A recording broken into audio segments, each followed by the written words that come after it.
For me, one of the most powerful experiences of the reign of self-compassion was some years back. I was at a retreat up at the Forest Refuge, where I go and do retreats. I'm going to be going in a few weeks, actually, in January.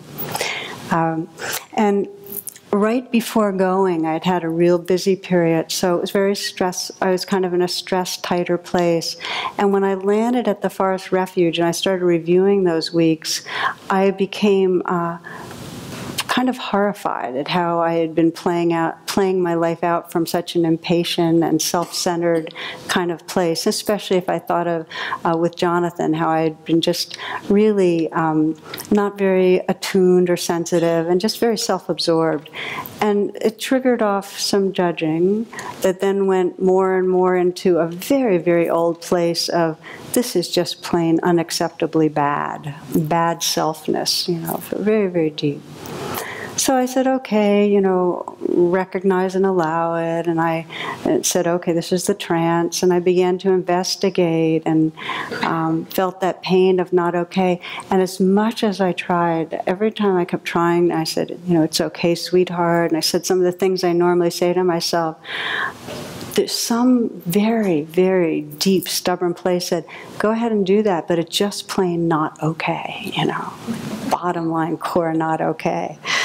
All right, so the N, the nourish, it was almost like a desperate sense of that, a very, very young, helpless place in me that just, I can't love myself, please love me. And those words, just saying those words, and I said them over and over. I said, please love me, from that just helpless. I can't love myself. I cannot do the nourishing by myself. And so it came from this real depth of yearning. And from that yearning, out of that yearning, I sensed a presence very, very close in that was simply warmth and tenderness that kissed me on the brow.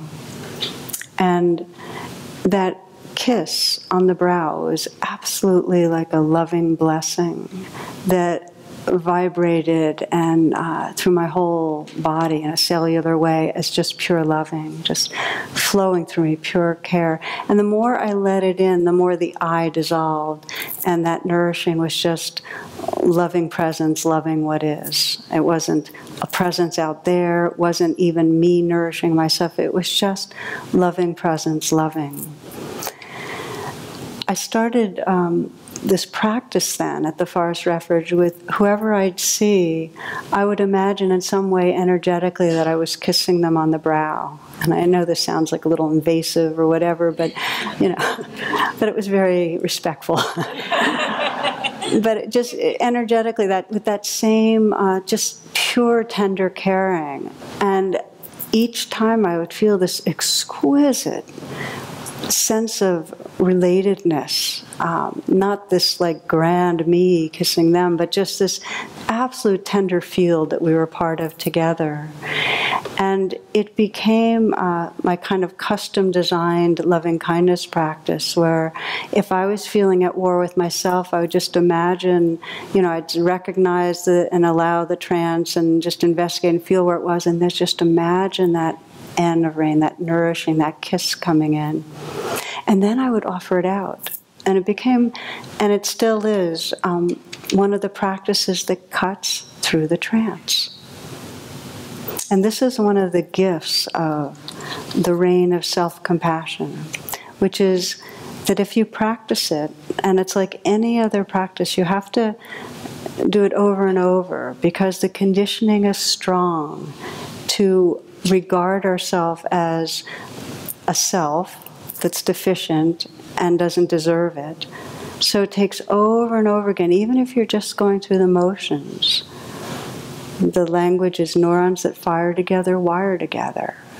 And to decondition that over and over, recognizing, allowing, investigating, nourishing.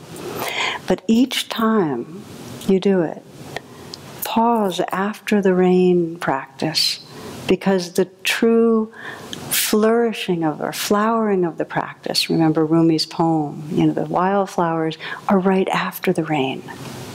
After the rain, just rest and discover who you are when there's no longer a war going on.